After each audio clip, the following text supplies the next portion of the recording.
Merci. Donc moi, je vais vous présenter effectivement les résultats de cette troisième enquête. Je remercie évidemment tous les musées qui sont présents aujourd'hui pour leur participation. On a eu un taux de réponse très satisfaisant dans cette troisième enquête. Alors peut-être quelques éléments d'abord autour du contexte dans lequel vient se greffer cette enquête. Donc, comme l'a dit Jean-Gilles, on a déjà fait une première enquête en 2004. C'était la toute première. J'ai eu la chance déjà d'y participer parce que j'étais dans une autre vie, dans un job de consultant, et donc j'ai pu réaliser cette enquête pour l'Observatoire avant même d'y travailler. Ensuite, c'est grâce en fait à cette première enquête qui était vraiment un premier effort de connaissance vraiment du secteur que a pu en fait être notamment établi, en tout cas sur base de ces résultats-là, l'arrêté d'exécution de juillet 2002. Du coup, de le mettre en marche en fait en 2006. Ensuite vient évidemment la gratuité le premier dimanche du mois, que nous avons d'ailleurs aussi analysé et dont les résultats sont également disponibles toujours sur le site de l'Observatoire. On avait fait une enquête de l'avant-après, en fait, avant la mise en place de la gratuité, vraiment une photographie avant et après, fréquentation et composition du public. 2014, eh bien, on renouvelle 10 ans plus tard cette enquête en collaboration avec Musées et Sociétés en Wallonie et le Commissariat général au tourisme, avec en plus une approche un peu qualitative. On avait réuni des musées après l'enquête Quanti pour un peu faire parler les chiffres. En 2019, eh bien, arrive le nouveau décret avec une série de nouveautés, dont le pôle muséal, les opérateurs d'appui et puis un allongement de la durée de reconnaissance. Et en 2024, alors, le renouvellement pour la troisième fois de cette enquête, avec en même temps un autre focus également sur le secteur muséal, avec l'évaluation du décret musée, qui là aussi en fait est disponible sur le site de l'Observatoire. C'est un marché public que nous avons fait, et c'est Polysyllab de l'ULB qui a réalisé cette évaluation. Alors, autour de cette enquête, quelques éléments sur la méthodologie. Donc, l'idée, c'est de s'intéresser, bien sûr, aux musées qui sont situés en Fédération Wallonie-Bruxelles, mais qu'ils soient ou non subventionnés, en fait, par la Fédération. Sinon, on reste avec moins de 100 musées. Les musées fédéraux ont été écartés du champ d'observation. Les bases de données ont été constituées en rassemblant plusieurs bases, puisque, évidemment, si les musées reconnus et soutenus par la Fédération font partie d'une liste complètement exhaustive, ce n'est pas plus compliqué, évidemment, pour faire le tour de l'ensemble des musées qui ne sont pas subventionnés. Donc, au-delà de la base de données de la direction du patrimoine culturel de la FWB, on a également recueilli en fait, la base de données des membres de l'ICOM, de Musées et Sociétés en Wallonie, Brussels Museum et le Commissariat général au tourisme, qui nous a fourni ces données sur les musées qui étaient repris comme attraction touristique. Alors, l'année de référence est l'année 2024. Mais pour les données quantitatives, on est parti sur l'année 2023 pour être sûr d'avoir une année dans son entièreté. C'est une enquête en ligne qui a été faite de décembre 2024 à janvier 2025, avec plusieurs rappels, évidemment, pour aider un maximum les musées à y participer, avec également une information préalable. En fait, cette fois-ci, on a un peu changé la manière de s'adresser aussi au musée. C'est-à-dire qu'il y a d'abord eu, c'est une enquête qui s'est faite via Lime Survey, et donc il y a d'abord eu une information générale à l'ensemble des cibles. On avait identifié 327 cibles après nettoyage de la base de données, des bases de données, pour éviter évidemment les doublons. Et donc on a d'abord informé les musées de l'arrivée effectivement de cette enquête, ce qui leur a permis déjà aussi de se préparer un peu. Et puis on a évidemment lancé l'enquête. Au final, on a 117 musées dont on peut traiter les résultats, c'est-à-dire qu'on a au final un taux de réponse de 36%, ce qui est supérieur à ce que nous avions eu 10 ans plus tôt, où le taux de participation était de 29%. Donc on a un réel intérêt grandissant, évidemment, du côté des musées pour ce type d'enquête qui permet effectivement à un moment donné, de faire une photographie de l'existant et puis aussi voilà, de pouvoir appuyer un certain nombre de choses, un certain nombre d'hypothèses qu'on peut se poser. Voilà, et ça permet aussi de les valider au travers d'une enquête. Ce sont 117 musées qui ont été au bout du questionnaire. Donc ça, c'est important. C'est vrai que dans les enquêtes, on avait beaucoup plus de participants, mais qui soit ont juste ouvert le questionnaire, soit ont rempli 2 pages. Il y avait 20 pages dans ce questionnaire. C'était quand même assez conséquent. Ça demandait une charge de travail qui était non négligeable. Et donc, si on les prend, ceux qui ont rempli 2-3 pages, ça vient évidemment un peu bouleverser les résultats au niveau des taux de réponse et de participation. Et donc, ça ne va pas. Il faut vraiment s'assurer d'avoir un corpus de musées qui vont vraiment jusqu'au bout. Donc on est à 117. Ce sont des musées qui ont donc déclaré avoir une collection qui était exposée dans une salle d'exposition permanente et ou salle d'exposition temporaire. Il faut savoir aussi que cette fois-ci, nous étions partis sur un identifiant unique, ce qui faisait qu'on est sûr que la personne qui a reçu l'identifiant est le musée qui a évidemment répondu au questionnaire. Ce n'était pas possible de se passer, ce n'est pas une enquête tout public où on peut se passer évidemment le lien. Chaque personne recevait évidemment un lien qui était unique. Alors, dans cette enquête, on a évidemment, pour des raisons de comparaison avec les enquêtes précédentes, qu'on appelle alors du coup, vous verrez dans la publication, enquête 2004, enquête 2014, pour faire plus court, et puis enquête 2024, pour permettre en fait une comparaison dans le temps. Il y a un corpus de questions qui est resté évidemment à l'identique. Et puis, il y a des choses qui sont venues s'ajouter. Si je prends l'exemple de la programmation, évidemment qu'on a interrogé les musées sur le PK. On ne pouvait pas faire sans passer par le parcours d'éducation culturelle et artistique. Et puis, il y a carrément des nouvelles thématiques. Je prends l'exemple du développement durable, qui est une nouvelle thématique et qui n'était pas abordée il y a 10 ans. Alors, dans la publication, vous aurez évidemment bien plus de résultats que ce que je vais vous présenter aujourd'hui, où j'ai essayé de faire évidemment un condensé. Vous allez également avoir les comparaisons avec 2004 et 2014. J'en fais à certains endroits, mais pas trop, pour pas trop alourdir non plus la présentation. Et vous aurez également dans la publication des analyses plus fines de croisement avec certaines variables. C'est-à-dire que l'idée étant d'essayer d'expliquer certains résultats par la localisation géographique, le statut, le fait d'être subventionné ou non, ou encore la catégorie de musée. Donc on a fait une série de croisements statistiques pour essayer de voir si effectivement certains résultats s'expliquaient en fonction de situations particulières. Un point important, c'est que dans cette enquête, ce n'est pas la représentativité statistique qui a été mesurée, mais la diversité. Donc l'idée, c'était d'avoir un maximum de musées répartis partout et différents types de musées. Mais on n'est pas dans une représentation purement statistique. Si je prends par exemple le profil des répondants, c'est ce qui nous permet déjà un peu de regarder cette notion de diversité.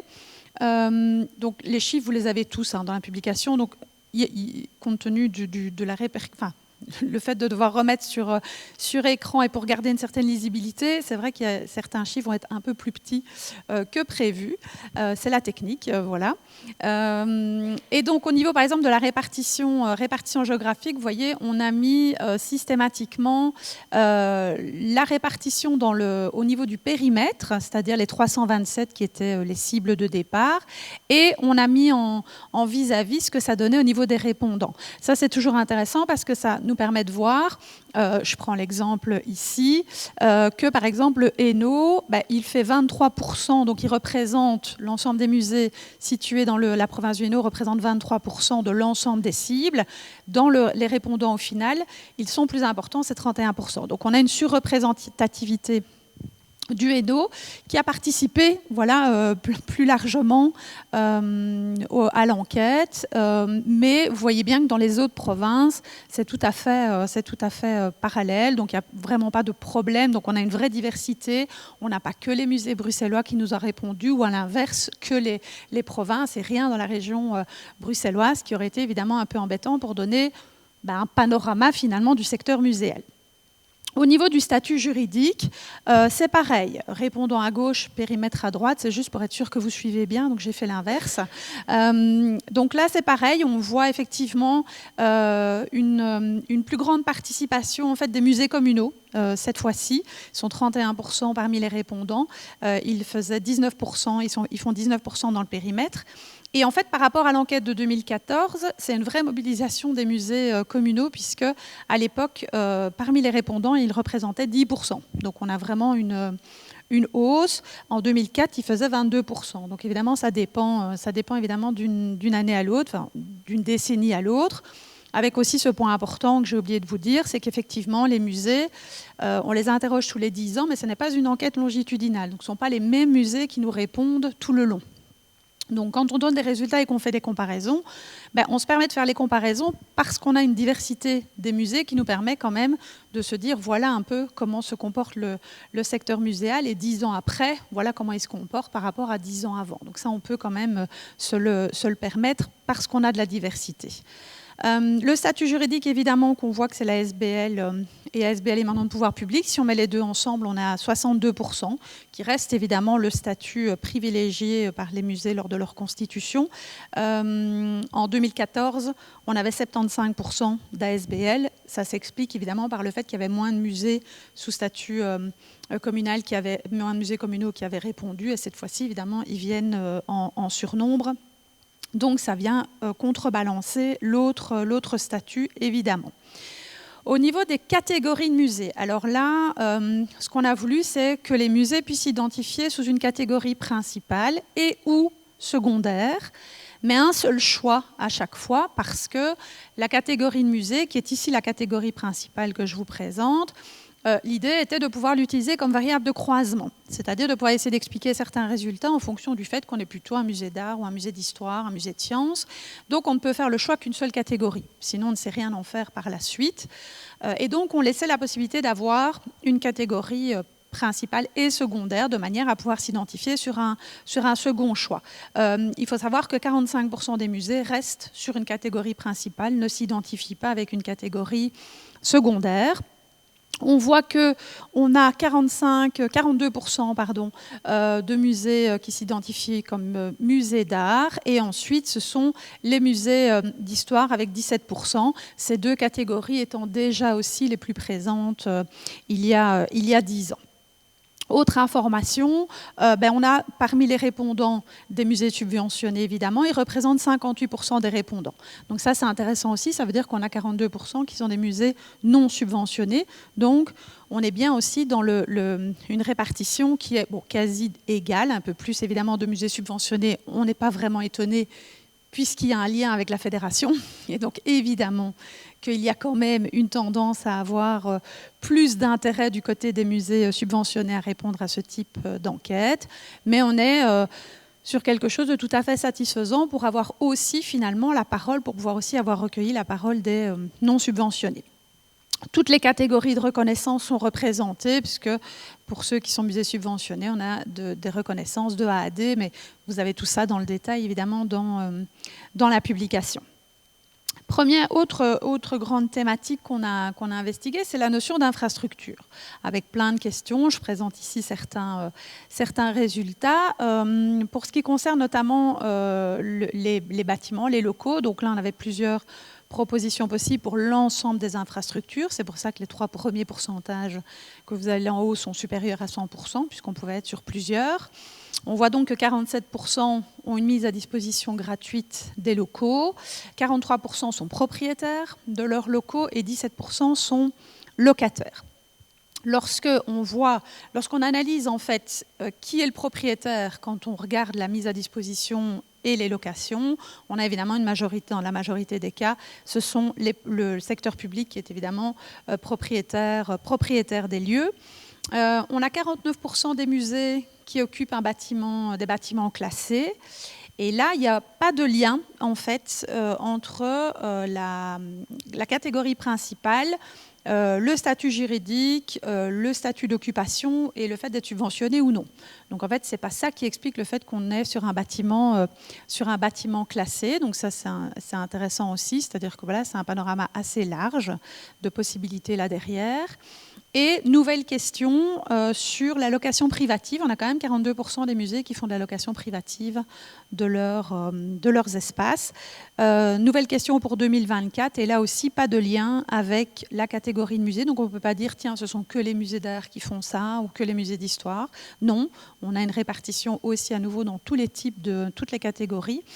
Et ça n'a rien à voir non plus avec la localisation géographique. Donc on ne peut pas se dire que ce sont que les musées bruxellois ou que les musées en province qui font de la location privative. Pas du tout. C'est partout aussi, ça se rencontre partout. Concernant l'état des bâtiments, on est sur des résultats assez partagés, entre la moitié qui va nous dire que les bâtiments sont en bon état, voire très bon état, et puis l'autre moitié qui va nous dire c'est moyen, c'est mauvais, voire même très mauvais. Et l'adéquation, on a également posé la question sur l'adéquation des locaux au regard des activités. Et là, bon, pas de problème majeur, sauf pour pratiquement un musée sur 5 qui va nous répondre que c'est quand même globalement peu, voire pas du tout adéquat, les locaux qui sont occupés par rapport aux activités qui sont menées. Alors, dans les infrastructures, on s'est également intéressé aux espaces dont disposent les musées. Évidemment, salle d'exposition permanente, accueil, les espaces bureaux, les réserves. Enfin, vous voyez évidemment l'ensemble des espaces disponibles. S'agissant des salles d'exposition permanente et salles d'exposition temporaire, on est sur les mêmes résultats qu'il y a 10 ans. Et on a par contre, on sent par contre la mobilité douce qui fait son apparition de manière un peu plus prégnante cette fois-ci, puisque le parking vélo, on était à 40% il y a 10 ans, qui disait détenir un parking vélo, on est monté à 47%. Et on voit tout dans le bas, le parking voiture avec bande de recharge, 8%, c'est une nouvelle question, c'est un nouvel espace. Là, il faudra attendre évidemment dans les 10 prochaines années de voir ce que ça va donner, mais comme ça, on mettait par-ci, par-là des petites nouveautés de manière à pouvoir, dans 10 ans, je l'espère, voir encore s'il y a des évolutions. Alors, j'attire évidemment l'attention sur les réserves, évidemment, puisque parmi les 86 musées qui nous disent avoir des réserves, 31% disent quand même ne plus avoir d'espace disponible. Pour 36%, il leur reste moins de 15%. Donc, ça veut dire qu'effectivement, à terme, il y a quand même une vraie question sur les réserves pour les musées. Autre thématique qui figurait déjà, évidemment, on ne peut pas passer à côté de l'accessibilité des musées. Évidemment, il y a 10 ans, c'est encore le cas. Cette accessibilité, on la mesure sous 3 dimensions. C'est l'accessibilité temporelle, en termes d'ouverture, comment ça se passe dans les musées. C'est l'accessibilité géographique, comment est-ce que j'arrive dans les musées. Et c'est l'accessibilité physique, et là, ça touche plus à la notion, évidemment, d'handicap. C'est comme ça qu'on la mesure, en tout cas. Alors, pour l'accessibilité temporelle, on est toujours sur une ouverture très importante des musées, 2/3 qui sont ouverts plus de 250 jours par an. Et le lundi, preuve en est dans le lieu que nous occupons, qui est fermé aujourd'hui, c'est le jour de fermeture hebdomadaire. C'était déjà le cas il y a 10 ans. Donc, ça reste tout à fait ce qui était déjà observé. Nouvelle question, c'est sur l'ouverture des musées. Donc, on a 14 musées qui disent ouvrir plus au-delà de 18 heures. 1 ou plusieurs jours par semaine, généralement c'est 2 en moyenne. Et cette mesure, elle est structurelle pour 8 musées et plutôt occasionnelle pour 6 d'entre eux. On avait également posé la question sur le rythme scolaire, de voir est-ce que finalement, et ça c'était une nouvelle question, est-ce qu'il y a finalement eu une modification de l'horaire d'ouverture suite à l'arrivée des nouveaux rythmes scolaires, en tout cas en Belgique francophone. Et là, non, pas de modification, ce qui n'est pas étonnant puisque l'ouverture étant déjà très large, il n'y avait pas vraiment besoin de s'adapter davantage. Et 66% des musées, 2/3, déclarent ne pas avoir de période de fermeture pendant l'année. Et ça, c'est en augmentation. également. C'est à noter quand même, par rapport à l'accessibilité, c'est important. On était à un peu plus de la moitié qui disait ne pas avoir de période de fermeture. On est monté à 2/3, donc il y a eu quand même effectivement une ouverture encore plus importante. L'accessibilité géographique, donc là on a utilisé une échelle, donc on est sur une note de 1 à 5 en fait, pour pouvoir dire finalement est-ce que je suis pas accessible, est-ce que je suis difficilement accessible, est-ce que je suis plutôt accessible, est-ce que je suis très facilement accessible. Et ça, c'était de facilement à très facilement. Et ça, c'était à la fois sur le fait de venir à pied, en autocar, en transport en commun, en vélo ou en voiture. Globalement, une accessibilité qui ne pose pas d'énormes problèmes, mais qui est, sans surprise évidemment, liée à la localisation géographique des musées. Alors pour faire très court, on va être sur une arrivée en autocar qui va être dans des avis assez partagés quand je suis en région bruxelloise. Certains qui vont dire oui, oui, je suis quand même accessible, ou en autocar, ça ne va pas le faire de trop. Et par contre, les transports, alors qu'on est à plus de 80%, voire 100% dans les autres provinces, à l'exception du Brabant wallon qui est à 67%. Et par contre, à l'inverse, en transport en commun, évidemment, Bruxelles nous dit pas de souci, quand les autres nous disent ouf, voilà, pas forcément évident de venir chez nous en transport en commun. Donc voilà, là, c'est pas vraiment une surprise, mais quand on fait une enquête quantitative, on est parfois rassuré qu'on n'ait pas de mauvaise surprise. Donc c'est très bien aussi. Alors, l'accessibilité physique, alors cette fois-ci, c'est une question qui avait déjà été posée il y a 10 ans, et vous le verrez dans la publication. On a cette fois-ci regroupé, on était beaucoup plus étendu dans les types d'handicap. On a cette fois-ci regroupé notamment les personnes malvoyantes avec les non-voyantes. Avant, on avait vraiment fait le distinguo, et voilà, on avait eu comme retour, c'était quand même assez compliqué, que finalement c'était des catégories qu'on aurait pu regrouper, donc on l'a fait cette fois-ci.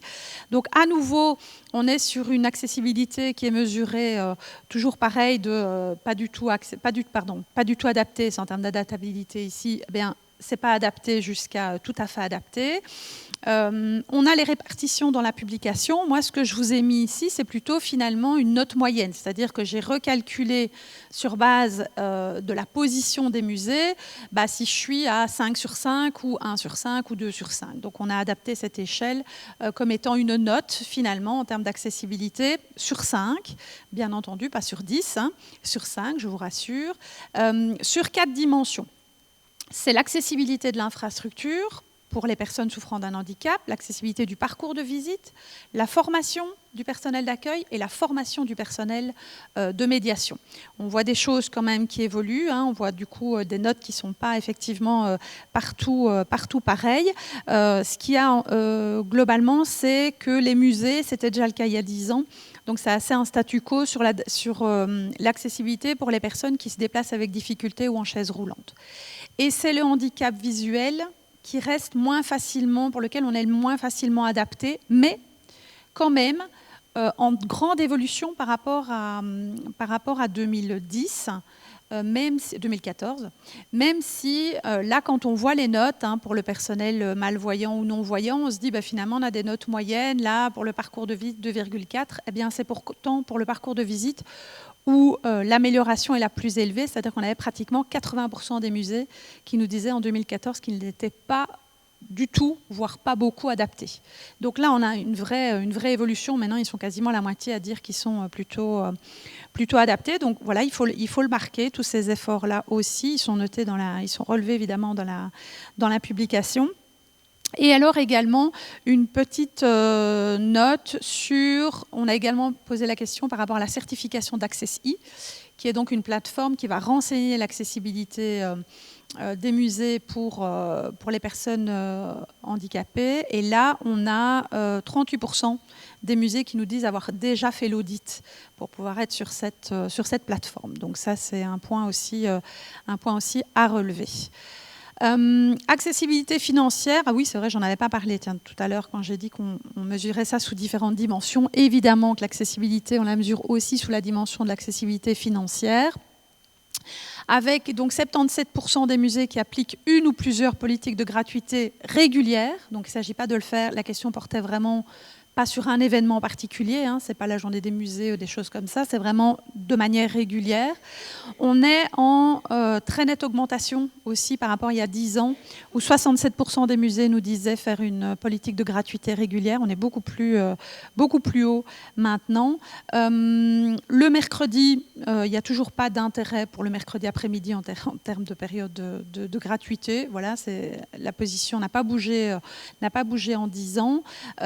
Sur la fréquentation, on est sur une vision plus positive en fait qu'il y a 10 ans. C'est-à-dire que là, on a 2/3 des musées qui nous disent oui, l'impact il est important, voire très important sur la fréquentation. Grâce à ces politiques de gratuité, ont cet impact-là. On était à 45% seulement en 2014. Sur la composition du public, ça ne change pas par rapport à il y a 10 ans, c'est-à-dire qu'on est plutôt mitigé. La composition du public ici, on l'a définie comme étant le fait d'avoir plutôt des visiteurs individuels ou groupes, c'est autour de l'âge des visiteurs, de leur genre ou l'origine du public.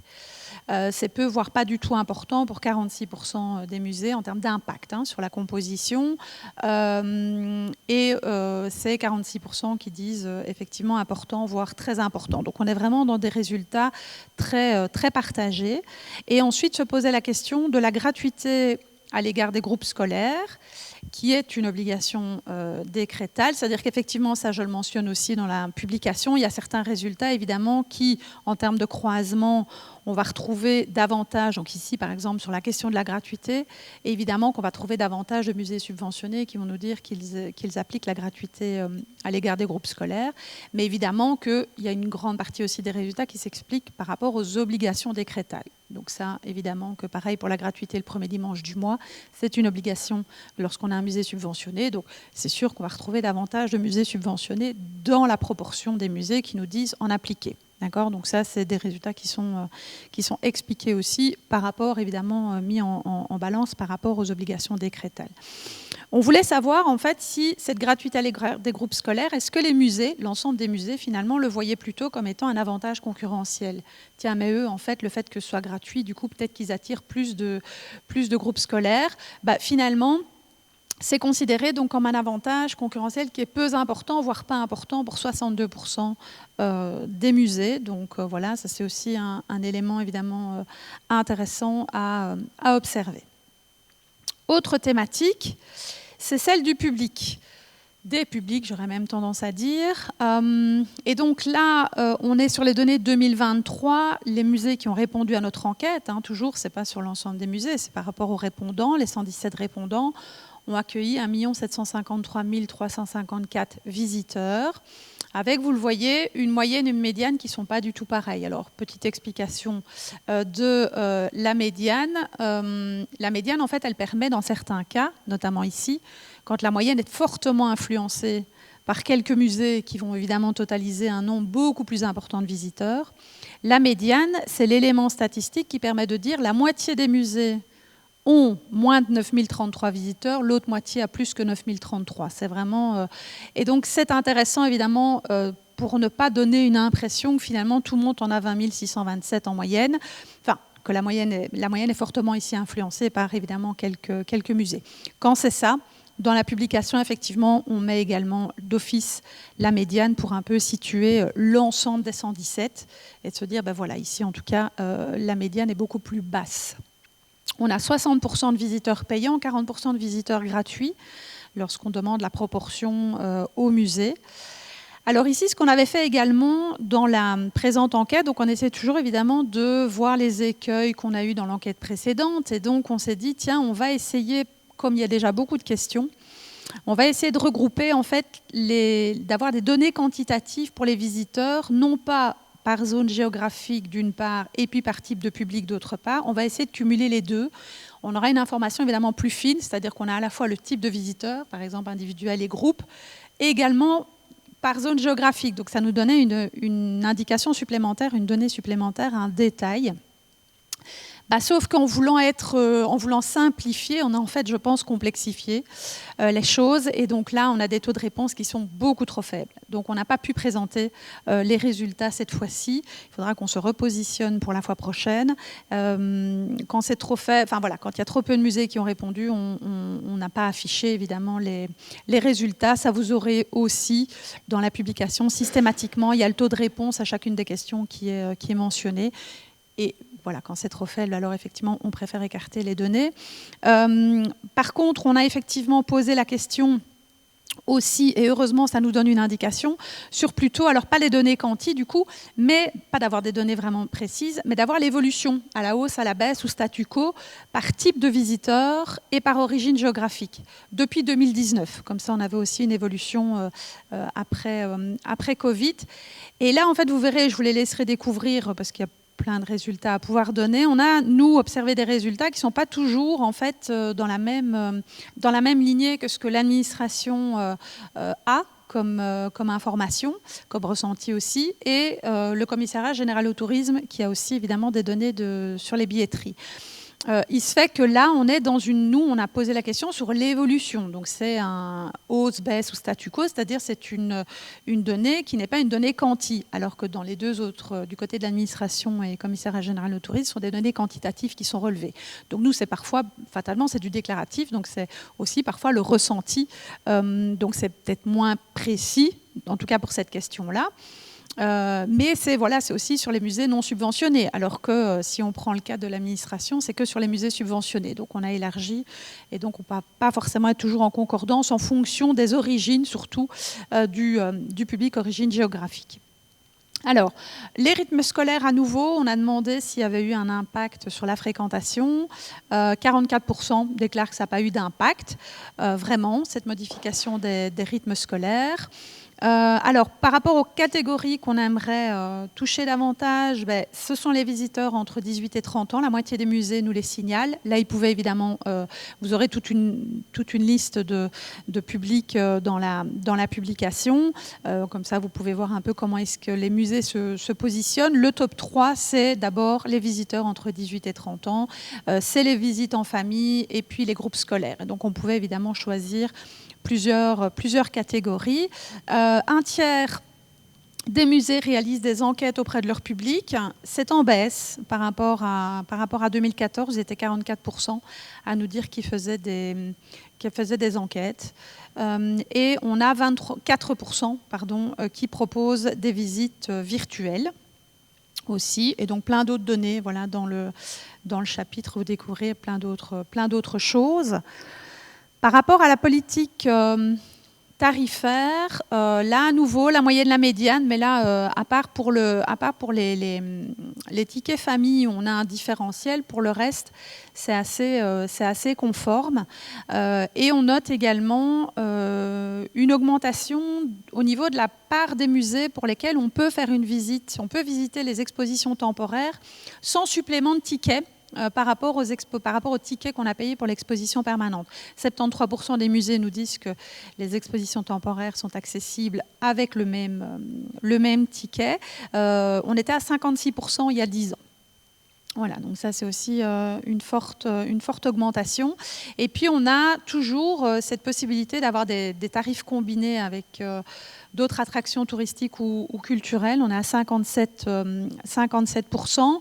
Et voilà, les avis sont partagés sur l'impact que peut avoir ce tarif combiné sur justement la fréquentation.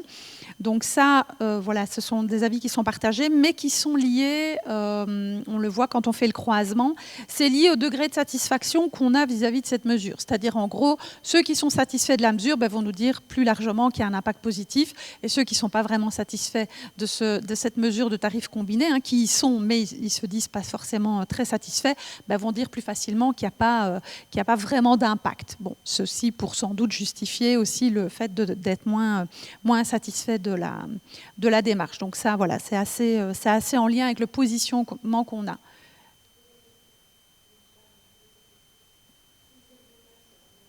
Oui, pardon, oui, j'aurais pu le préciser, en effet. C'est des prix en euros.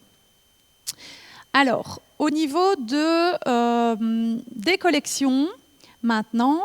Alors là, petite explication également, c'est sur ce premier camembert, où en fait, donc l'idée c'était de voir pour chacun des musées, de nous dire quelle était la répartition des collections qui appartenaient aux musées, au pouvoir public et aux autres déposants. Et donc, moi, j'ai calculé ce qu'on appelle le profil moyen. Alors, c'est quoi le profil moyen? C'est qu'en fait, si on veut présenter, on peut présenter des données de plein de manières différentes, évidemment, mais comme on a demandé à chaque musée la répartition en pourcentage, on aurait pu dire, tiens, le musée est propriétaire de sa collection, 10% disent qu'ils sont propriétaires de 20%, 20% disent qu'ils sont propriétaires de 15%, etc. Et donc, en termes de visibilité et de compréhension des chiffres, ce n'est pas forcément toujours évident.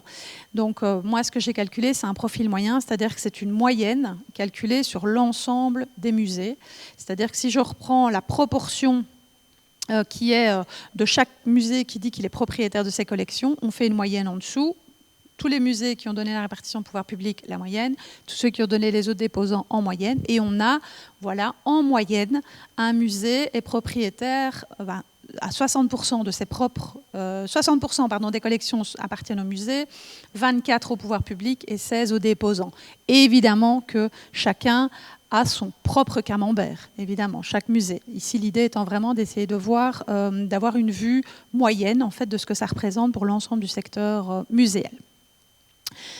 Également une question sur les échanges qui était également déjà présente auparavant, qui était le fait est-ce qu'on prête des pièces de collection pour les faire exposer? Est-ce qu'on reçoit aussi des pièces de collection?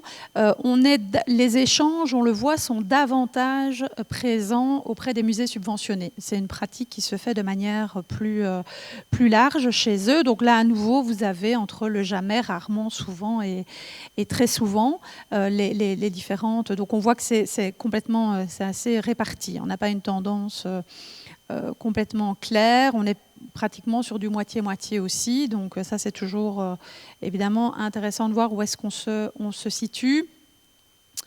Alors, toujours en termes de collection, par rapport à l'inventaire, 90% des musées disposent d'un inventaire. Pour 30% des musées, il est accessible en ligne. En moyenne, on a 76% de pièces qui sont inventoriées et on a un format privilégié qui est le format informatique avec un logiciel spécifique. Là, on est en 2024 avec un réel basculement. En 2014, le papier était encore le format privilégié. Donc là, on a un vrai basculement. On avait 69% des musées qui avaient encore un format papier. On est beaucoup plus bas. C'est vraiment le format informatique qui est vraiment mis en avant. Et en 10 ans, autant on avait en 2014 FileMaker Pro qui était le logiciel spécifique qui était mis en avant, autant aujourd'hui on a d'autres qui sont arrivés sur la concurrence. Donc on a Decalog, Flora, de Museum System et Collective Access qui sont plus largement cités comme logiciels spécifiques. La numérisation des collections, 76% des musées qui mènent une politique de numérisation en cours ou déjà terminée. Ça, c'est pour ce qui concerne donc les collections, plein d'autres résultats à nouveau dans la publication. Question programmation, et plus particulièrement par rapport aux expositions. Donc on a 86% des musées qui exposent leurs collections de manière permanente, 85% qui organisent des expositions temporaires. Vous le voyez là, en 2023 et 2024, quelques données à nouveau qu'on recueille sur le plan quanti, les expositions qui sont entre 1 et 15, avec une moyenne de 2,7, une médiane qui est à 2, puis qui est à 2,5, 2. Donc ce n'est pas quelque chose qui bouge très fort, mais ce qu'on constate quand même entre 2023 et 2024, c'est une augmentation du nombre de musées qui se limite à une expo temporaire par an. On est passé de 37% à 47%. En fait. Nouvelle question, sont les deux dernières. C'était à la fois, toujours pour les expositions temporaires, de voir le type de matériel utilisé et est-ce qu'il y avait également de l'empreinte matérielle. Donc là, c'est une question achat multiple. De nouveau, le pourcentage ne fait pas 100%. Donc on utilise du matériel permanent, recyclé et moins, évidemment, du matériel neuf pour chaque nouvelle exposition. Les coûts, évidemment, engendrés expliquent très probablement aussi ce choix. Et puis, c'est l'emprunt, par contre, qui n'est pas très fréquent, l'emprunt de matériel. 10 disent souvent qu'ils empruntent souvent du matériel, 4 systématiquement. Et on avait également une question sur le fait d'accueillir des expositions temporaires extérieures à vie partagée. La moitié le font et l'autre moitié n'en fait pas. Donc on est à nouveau sur une position assez... sur un entre-deux, je dirais. Par rapport à la médiation, alors on a distingué la médiation des publics et la médiation plus particulièrement à l'égard des groupes scolaires. Alors si on prend d'abord la médiation des publics, en général, on a en moyenne 2 équivalents temps plein qui sont dédiés à la médiation des publics. La médiane est à 1, donc de nouveau, certains musées qui sont plus élevés en termes de TP. Et on a un important recours à des guides extérieurs. Donc ça, on est vraiment en augmentation aussi. On a 71% des musées qui nous disent faire appel à des guides extérieurs. On était à 53% il y a 10 ans. Donc on est sur une hausse. Alors lorsqu'on demande ce que représente la part, ces guides extérieurs par rapport à l'ensemble des guides, ils représentent 61% de l'ensemble des guides. La médiane est à 65%. Les langues, par contre, là, réel aussi effort, une proposition de langue de manière plus systématique, je dirais. C'est-à-dire que là, on voit typiquement les activités qui sont présentées également en néerlandais. 80% des musées, on était à moins avant, en fait, dans chacune, sauf pour l'allemand, qui est plutôt en diminution, mais légère. Mais donc, systématiquement, on a évidemment le néerlandais, l'anglais qui est en très nette augmentation aussi, l'allemand, et même la langue des signes aussi qui apparaît. Donc, à nouveau, voilà, ça c'est un élément qu'on voit une vraie évolution par rapport à 2014. Les outils de médiation, on en avait cité pas mal. À nouveau, moi je présente ici que le top 3. On est sur le guide du visiteur, les catalogues d'exposition temporaire et les QR codes. Alors, concernant plus particulièrement la médiation des groupes scolaires, on est sur 1,3 ETP en moyenne. Une offre qui s'adresse plutôt à l'ensemble des niveaux d'enseignement, pour 80% des musées, qui font vraiment tout type de niveau d'enseignement, du primaire, secondaire, maternel. Et résultat assez en statu quo, en stand-by par rapport à ce qu'on a observé il y a 10 ans, c'est-à-dire quand même globalement peu, voire jamais d'intervention en amont de la visite et ou en aval. En fait, 75% disent qu'ils n'interviennent pas en amont et 74% en aval de la visite. Donc ça, c'est aussi statu quo par rapport à ce qu'on avait observé. Alors, quelques nouvelles questions, évidemment, sur le parcours d'éducation culturelle et artistique. On ne pouvait pas passer à côté. 85% des musées déclarent avoir connaissance de l'existence du PK. Ça, je dirais qu'on est... Alors, qui est plus... qui gagne, qui l'emporte, je ne sais pas. Ce n'est pas mesuré. Ce n'était pas l'objectif non plus. Globalement, on peut se dire que le travail de l'administration autour du PK, de la sensibilisation surtout au PK, a porté ses fruits, notamment au niveau des musées subventionnés qui, effectivement, disent aussi qu'ils font partie de plateformes, etc. Mais il y a également, évidemment, l'intérêt des musées pour ce nouveau dispositif. Et en même temps, je dirais... L'idée, c'est le PK, c'est 85% qui disent avoir connaissance du PK. On sait très bien que les écoles aussi venaient déjà dans les musées avant, évidemment, avant ce PK. Alors l'impact sur le contenu de la programmation, là on est sur est-ce que finalement est-ce que ce PK a changé en fait la programmation des musées. On est plutôt sur du pas important voire peu important en termes d'impact. Il y avait déjà quelque chose qui était fait à l'attention des écoles. Il n'y a pas eu vraiment de modification, c'est ce que je disais, hein, les écoles venaient déjà dans les musées avant ce PK. Et sur la fréquentation des groupes scolaires, ça n'a pas vraiment eu non plus d'impact, en tout cas pour l'instant. Évidemment, ce sera intéressant de voir lorsque le PK sera plus largement mis en œuvre à tous les niveaux d'enseignement, comment ça va se passer aussi. Donc ce sont des questions qu'on prépare aussi pour la suite. Voilà. On pose les premiers résultats et on verra comment tout ça va évoluer. Côté recherche, 30% des musées se disent informés des différents programmes de recherche qui concernent leur institution et 32% déclarent avoir des membres de leur personnel qui participent à un centre de recherche et qui sont en fait chargés de cours. Donc voilà, petite aparté sur la notion de recherche, on ne s'est pas étendu davantage là-dessus. Concernant alors les outils et supports de communication, donc là on est sur 96% des musées qui ont un site internet, on était à 93%, bon, on était déjà très bon il y a 10 ans, c'est une légère augmentation. Par contre, à nouveau, gros effort sur les langues proposées dans le site, avec une hausse du néerlandais, de l'anglais, l'allemand qui est de nouveau un peu en baisse. C'est une alimentation qui est plutôt hebdomadaire du site, en tout cas pour la majorité des musées, et un suivi de la fréquentation. Cette année, ce n'était pas le cas il y a 10 ans, on s'est intéressé aux réseaux sociaux. Et donc, on a 95% des musées qui ont recours évidemment au réseau. Ça ne nous étonne pas non plus. Qu'est-ce qu'on voit ? Fatalement, Facebook et Insta qui sont largement plébiscités, je vais y arriver, avec une alimentation hebdomadaire également, un bon suivi de la fréquentation et également, intéressant, un musée sur 5 qui déclare recourir à des influenceurs. Donc voilà, ça c'était aussi quelque chose, c'est loin d'être négligeable, donc c'est bien de le mettre en évidence. Et évidemment, on rappelle que les autres supports n'ont pas pour autant disparu, donc tout ce qui est brochures, affiches et lettres d'info, évidemment, continue à être largement utilisé comme support de communication. Alors les musées ne vivent pas tout seuls, même si effectivement en leur sein ils doivent faire vivre leur institution. Ils vont aussi évidemment collaborer ensemble, même si, donc, pour rappel, la notion de pôle muséal, en tout cas au niveau du décret, il n'y a pas eu de dossier qui a été déposé pour être reconnu véritablement pôle. Ça, je vous invite à aller voir un peu dans l'évaluation des musées le pourquoi du comment. Les musées ne sont pas vraiment intéressés par le pôle dans le décret.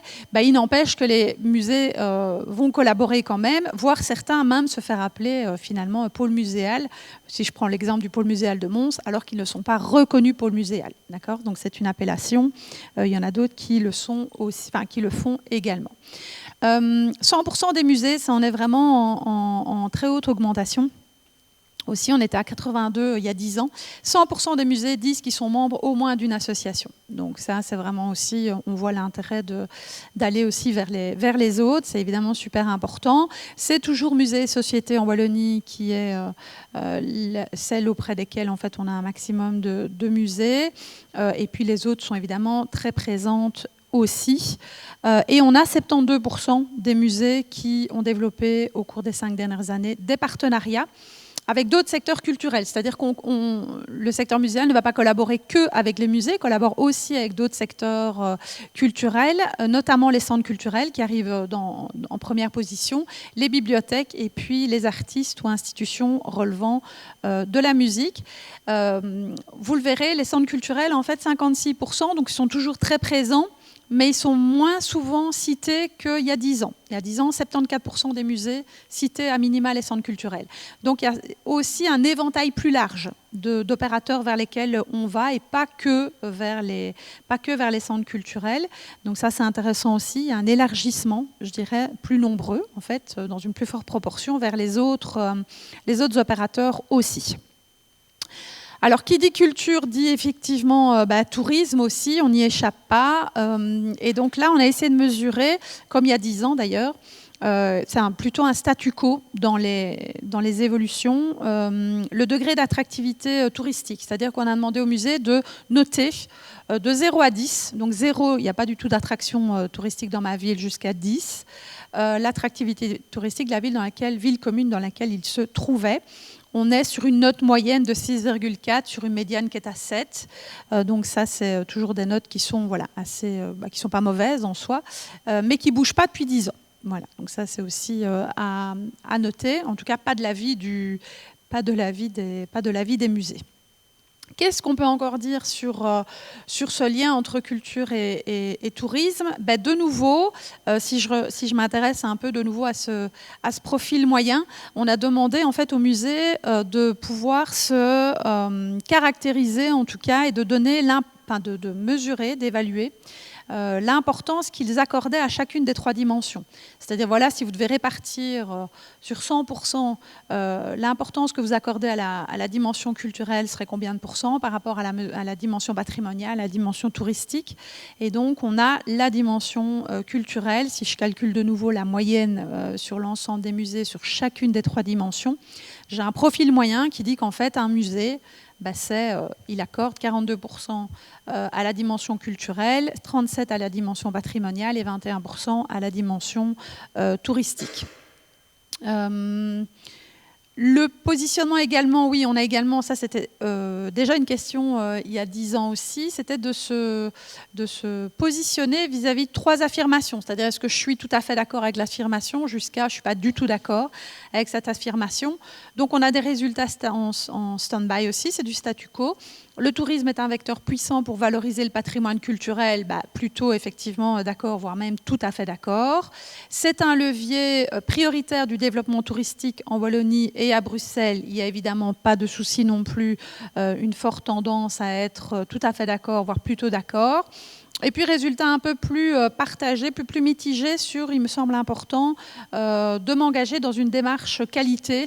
Là, on est à 37% qui se disent tout à fait d'accord et 54% plutôt d'accord, tendance un peu moins élevée, mais qui reste très marquée malgré tout. Toute nouvelle thématique, alors, c'est celle du développement durable qu'on n'avait pas abordé il y a 10 ans, avec d'abord une première question qui était sur le label Bienvenue Vélo. On a 20 musées qui l'ont déjà et 6 qui sont en procédure, et un autre label qui est le label Clé Vert, sur aussi le respect de l'environnement et la gestion des déchets et de l'énergie, la gestion de l'énergie et de l'eau, où là, en fait, on a un musée en fait, qui nous dit avoir ce label, alors que le secteur muséal est tout à fait, peut être bénéficiaire en fait, de ce label-là. Donc, c'est peut-être quelque chose qui va venir plus tard. Et donc, d'autres questions, évidemment, qu'on avait posées et qui sont des questions qu'on a reprises. Vous verrez d'ailleurs les résultats dans la publication. Il y a à certains endroits, c'est le cas également pour la gestion du personnel, et c'est le cas ici pour le développement durable, on a repris à l'identique des questions qui avaient été faites dans une enquête de l'Office wallon du tourisme, commissariat général au tourisme, donc plus particulièrement l'Office wallon. Et donc, on a cette première question qui était de savoir est-ce qu'il y a des mesures, initiatives qui ont été prises pour limiter en fait, l'usage de la voiture, de l'institution, de et vers l'institution. On a 35% des musées qui ont mis en place des mesures avec essentiellement, je dirais, une information sur l'offre de transport et la mise à disposition d'équipements permettant l'accueil des cyclistes. Et puis une seconde question qui était de savoir s'il y avait des mesures qui avaient été prises pour réduire en fait la consommation énergétique, ou là plus largement évidemment une mesure plus présente, 72% des musées, et on est sur tout ce qui est système d'éclairage surtout, et puis modification de certaines pratiques de gestion, limitation du chauffage dans certaines pièces, compteurs individuels, etc., qui sont vraiment les 2 premières qui sont le plus largement citées. Mais on voit évidemment toujours ça qui est intéressant sur l'ensemble des modalités, qu'il y a évidemment d'autres propositions qui sont aussi présentes dans le secteur muséal.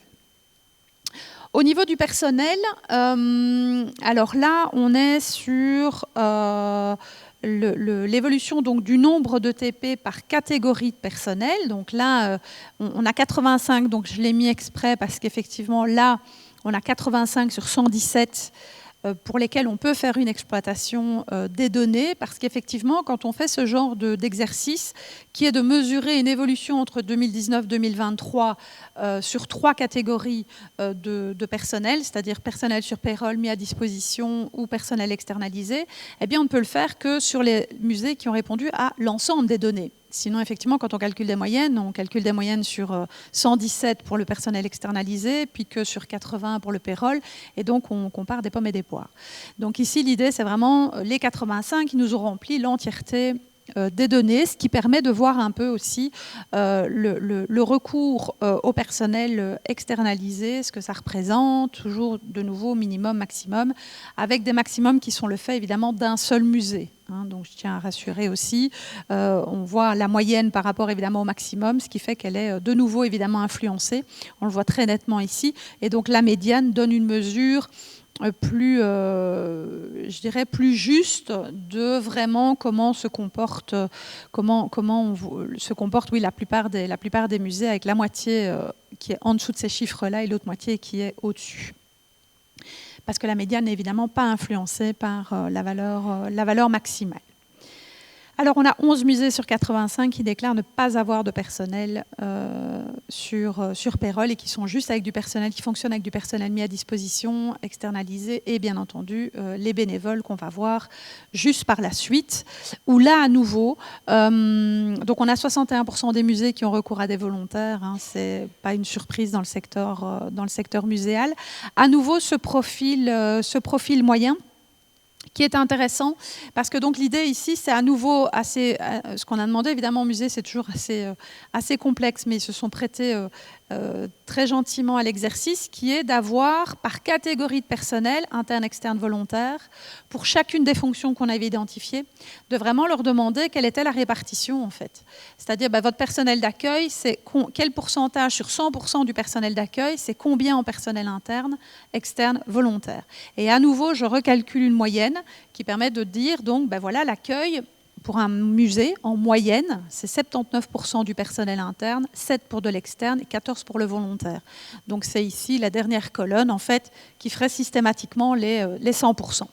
Et donc ça permet de voir où se situe davantage, le personnel interne, évidemment, il est partout, mais on le voit davantage, évidemment, dans tout ce qui est régie des collections, conservation, évidemment, où il va être, et documentation archive aussi, qui sont les 3 postes vraiment, et le secrétariat. Je vais retrouver, évidemment, essentiellement des gens du personnel interne. L'externe, je le vois dans le service technique, dans l'ORECA, aussi, ça permet d'affiner en fait la médiation des publics, la sécurité gardiennage, voilà, ça permet évidemment de voir où est-ce qu'ils se situent.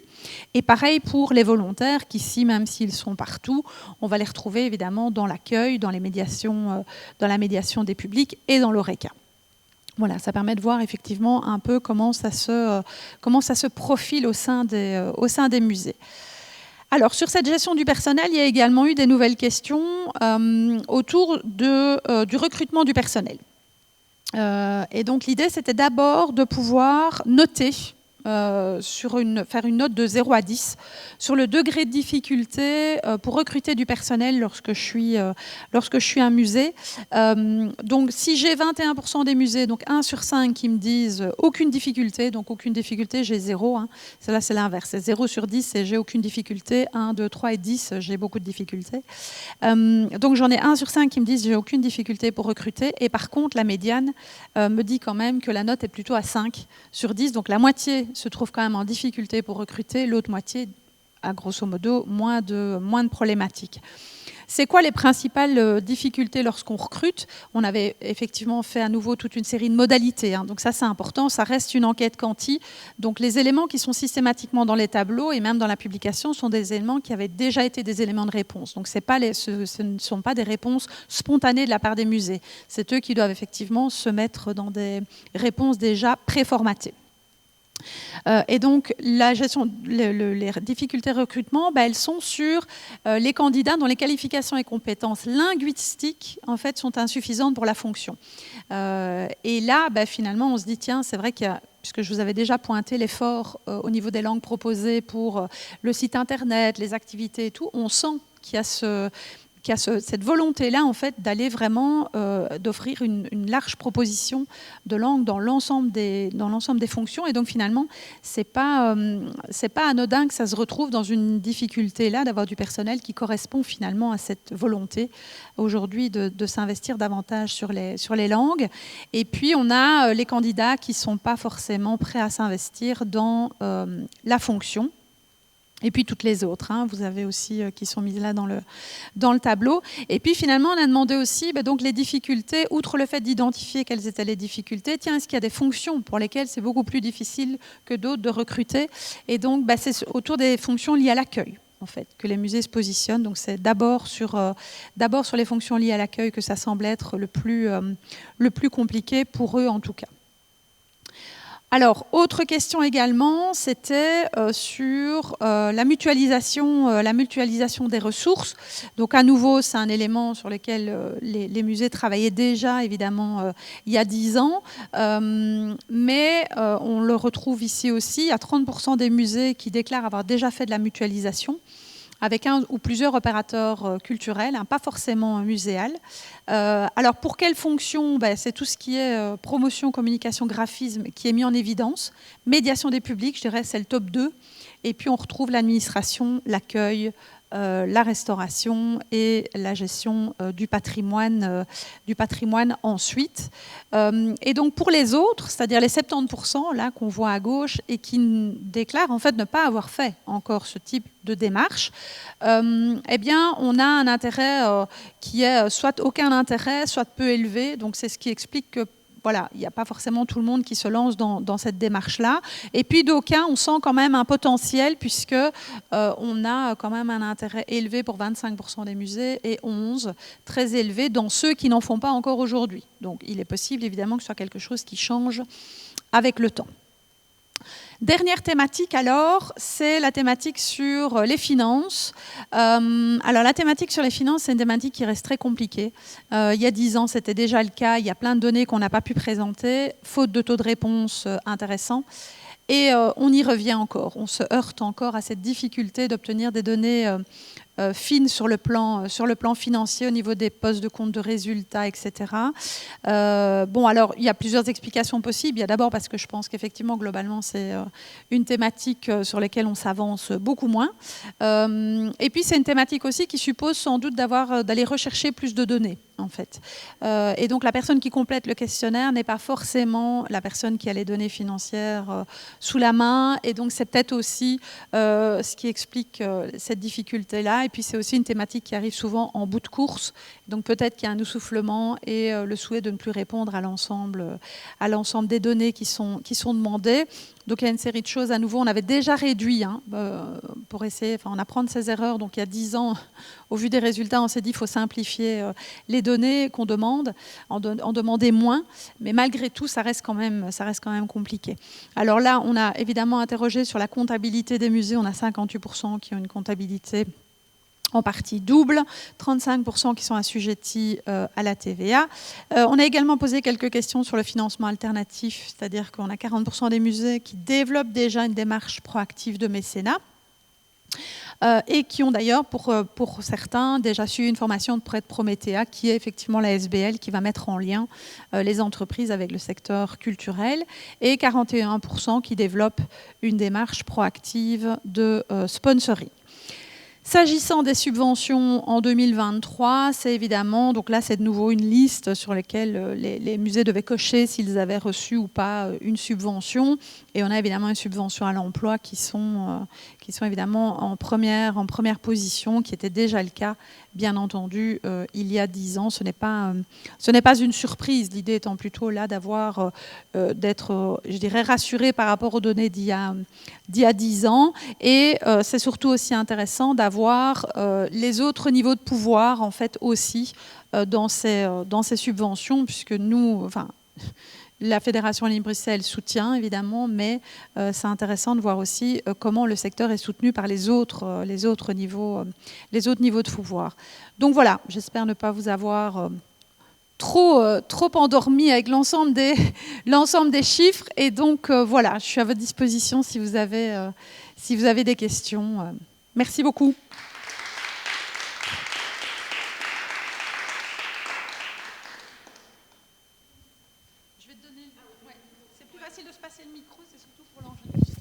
Oui. Non, j'avais une question sur le slide sur le public, les entrées gratuites, les entrées payantes. Est-ce que les Museum Pass sont chiffrés dans les gratuits, les payants? Est-ce que ça a été... C'est une question qui est complètement... donc qui n'est pas en lien, je dirais, c'est-à-dire qu'on ne croise pas forcément. Donc l'idée était vraiment de demander à ce moment-là au musée, sur l'ensemble de vos entrées, quel est le pourcentage de payants, quel est le pourcentage de gratuits. Donc c'est sur base de ce qu'eux estiment mettre évidemment dans les gratuits. Par contre, après, il y avait les cartes avantages qui étaient... il y a toute une liste de cartes avantages, de cartes de réduction et d'avantages qui sont acceptées par le musée. Le Museum Pass est dedans. Voilà. Donc ça, on sait identifier quelle est la part. Voilà. Est-ce qu'il y a d'autres questions? J'ai été d'une clarté, mais... Donc du coup, il n'y a pas de questions. Donc voilà, évidemment, ce sont des chiffres. Hein, donc il est clair que les chiffres, c'est comme tout. Hein, il y a du pour, il y a du contre. Évidemment que quand on fait du quali en plus, on affine certains chiffres. Maintenant, l'avantage d'avoir des données chiffrées, c'est à un moment donné d'avoir aussi une photographie. Voilà, c'est un peu la même chose. Donc ça, je trouve que c'est toujours important de s'appuyer sur des chiffres qui ont été, en plus, ici, issus d'une enquête générale, en fait, hein, et pas juste sur un tout petit, juste sur 10 musées. Voilà. Donc c'est une enquête qui se fait quand même à large spectre, voilà, et avec une certaine diversité aussi dans les répondants. Et donc, je pense que les chiffres qui sont là, c'est quand même des chiffres qui reflètent quand même assez bien ce qui se passe dans le secteur muséal, mais évidemment que chacun a ses spécificités et peut s'écarter, puisqu'à nouveau, le profil moyen, c'est une moyenne, et donc on peut, dans certains cas, se dire, moi, je suis quand même beaucoup plus là-dessus, ou beaucoup plus là-dessus, notamment sur les dimensions. Oui, parce que ça dépend évidemment de ce que vous êtes comme type de musée, des collections qui sont présentées, etc. Donc c'est intéressant aussi, je trouve, pour chacun des musées, de voir un peu aussi ce qui se dit sur l'ensemble du secteur, finalement, et de pouvoir vous positionner. Je trouve que c'est un bon outil par rapport à ça, de se dire, tiens, l'ensemble du secteur est plutôt là, moi je suis plutôt aussi dans cet ordre-là ou de cet avis-là, hein, quand il s'agit des avis. Et donc voilà, alors moi je suis plutôt une adepte des chiffres par rapport à ça, pour pouvoir effectivement, à un moment donné, avoir des balises en fait. Et donc je dis toujours, quand c'est comme ça, oui, après les chiffres, c'est des chiffres. Donc voilà... J'ai 51 ans, c'est un chiffre. Dans ma tête, j'en ai 20, mais après le week-end, quand je suis sortie, j'en ai 51. Hein, donc, c'est toujours bien de se ramener sur des données chiffrées. Voilà. Merci beaucoup.